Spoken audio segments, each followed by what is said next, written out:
Beautiful people, welcome back to our channel Mondal and Roy. কেমন আছো তোমরা সবাই? আশা করছি ভালো আছো, আমরাও বেশ আছি। আজ সোমবার, আজ সন্ধ্যাবেলায় মিস্টার রয় অফিস থেকে ফেরার পর আমরা সবাই সাজুগুজু করে রেডি হয়ে সপরিবারে চলে এসেছি মধ্যমগ্রাম ফুড ফেস্টিভ্যালে। প্ল্যান তো ছিল গতকাল আসার, কিন্তু গতকাল যেহেতু রবিবার ছিল আর আমরা জানতাম ভিড় হবে, তাই ভিড়টা অ্যাভয়েড করার জন্যই আজ সোমবারে আসা। যা ভেবেছিলাম ঠিক তাই। মেলাতে যখন আমরা পৌঁছাই তখন সময় সন্ধ্যা 6:30।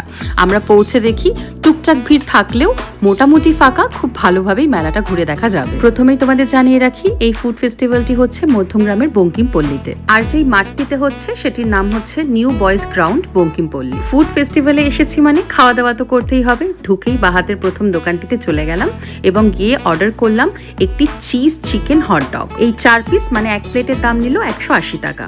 তারপরে খেয়ে এগিয়ে গেলাম সামনের দিকে গিয়ে দেখলাম একটি মাছের স্টল। সেখানে গিয়ে মিস্টার রয় অর্ডার দিয়ে দিল একটি পমফ্রেট ফ্রাই। আমি পমফ্রেট খাই না, তাই আমি ঠিক এর পাশের স্টলটিতে গিয়ে অর্ডার দিয়ে দিলাম একটি কুলহার পিৎজা। আমি শেষবার এই কুলহার পিৎজা খেয়েছিলাম সুভাষ মেলাতে আগের বছর।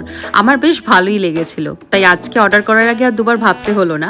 তবে পমফ্রেট ফ্রাইটাও শুনলাম বেশ ভালোই করেছিল। পমফ্রেট ফ্রাইটা নিল 150 টাকা আর এই কুলহার পিৎজাটা নিল 120 টাকা। আমি চিকেনেরটা নিয়েছিলাম তাই 120 টাকা পড়লো। তবে যেটা ভেজ আর যেটা কর্নের সেগুলোর দাম 99 টাকা এবং 110 টাকা। তবে আজ কুলহার পিৎজাটা খেতে আমার খুব একটা ভালো লাগলো না। বাইরেটা গরম থাকলেও ভিতরটা কিন্তু একদমই ঠান্ডা ছিল, আর টেস্ট ওয়াইজও খুব একটা ভালো ছিল না। এরপরেই সোজা চলে গেলাম মোমোওয়ালাতে, কারণ মিস্টার রয় অনেকক্ষণ ধরে বলছিল মোমো খাবো।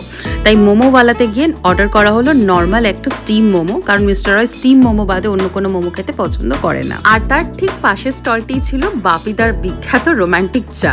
তাই ভাবলাম চা না খেলে তো চলবে না, তাই আমরাও নিয়ে নিলাম তার সাথে 1 কাপ করে চা। মোমো এবং চা দুটোই খুব ভালো ছিল। চাটা আসলে আমার খুবই ভালো লেগেছে। মোমোর এক প্লেটের দাম নিল 40 টাকা। 40 টাকার প্লেটে ছিল 5 পিস মোমো, আর চা অনেক রকমের ছিল। আমরা 10 টাকার কাপটা নিয়েছিলাম। এরপরে আমরা যে স্টলটিতে এলাম সেটা হচ্ছে পিঠেপুলির স্টল।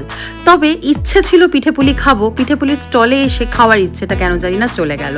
তাই পিঠেপুলি আজ আর খেলাম না। কাবাব দেখে ভাবছিলাম খাবো, তবে বাড়ির কেউ আর কাবাব খেতে চাইলো না। তারপর আমরা সোজা চলে এলাম এই স্টলটিতে। এটা হচ্ছে ঝাড়গ্রাম ফুড এক্সপ্রেস। এখানে খুব সুন্দর সুন্দর খাবার ছিল।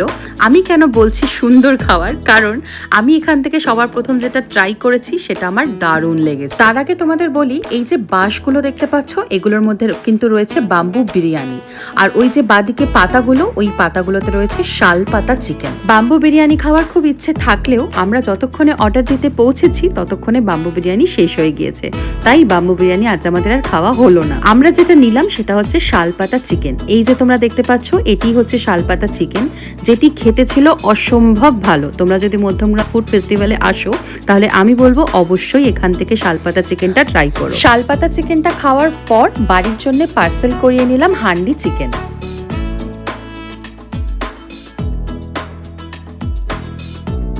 এরপরে আমরা কিছুক্ষণ বসে দেখলাম ফাংশন, তারপরে আবার চললাম পরবর্তী স্টলগুলোর দিকে।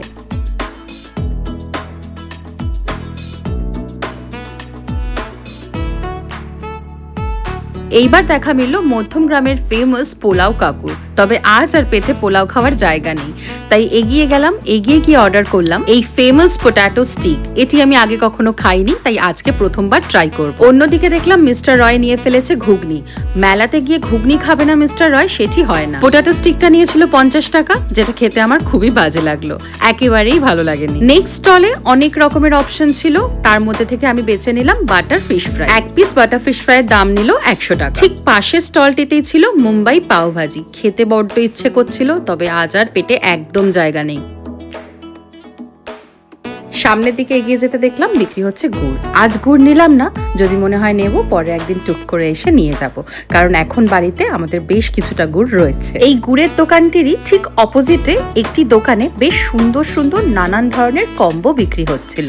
এখানে বসে খাওয়ার মতন পেটের অবস্থা আর আমাদের নেই, তাই আমরা ঠিক করলাম কিছু একটা পার্সেল করিয়ে বাড়িতে নিয়ে যাব। আমরা এখান থেকে তুলাই পাঞ্জি রাইস আর হাঁসের মাংস বাড়িতে নিয়ে যাওয়ার জন্য পার্সেল করিয়ে নিলাম। তোমাদের জানিয়ে রাখি, বাড়িতে আসার পরে আমরা দেখেছিলাম রাইসটি ছিল একেবারে খারাপ, রাইসটি থেকে গন্ধ বেরোচ্ছিল। তাই তোমরা যদি মধ্যমগ্রাম ফুড ফেস্টিভ্যালে যাও, এই দোকানটির এই রাইসটা পার্টিকুলারলি অ্যাভয়েড করো। আমরা যখন থেকে মেলাতে এসেছি তখন থেকে সিম্বার একটাই বায়না ছিল যে তার জন্য বেলুন কিনতে হবে। তাই অবশেষে তার জন্য একটি বেলুন কিনে এবার আমরা বাড়ির জন্য টুকটাক খাবার কিনে নিয়ে বাড়ির দিকে যাব। বাড়ির জন্য একটু ঝুড়ি ভাজা আর একটু কটকটি কিনে আমাদের আজ মেলা ঘোরা শেষ হলো। 2 জানুয়ারি অবধি মেলাটি রয়েছে। তোমরা যারা যারা যেতে চাও তারা অবশ্যই তাড়াতাড়ি গিয়ে ঘুরে এসো। অবশেষে একটা কথা বলি, মেলার প্রত্যেকটা স্টলে প্রত্যেকটা খাবারের দাম কিন্তু খুবই রিজনেবল। আজকের ভিডিওটি তাহলে এখানেই শেষ করছি। ভিডিওটি তোমাদের কেমন লাগলো আমায় কিন্তু অবশ্যই কমেন্ট করে জানিও।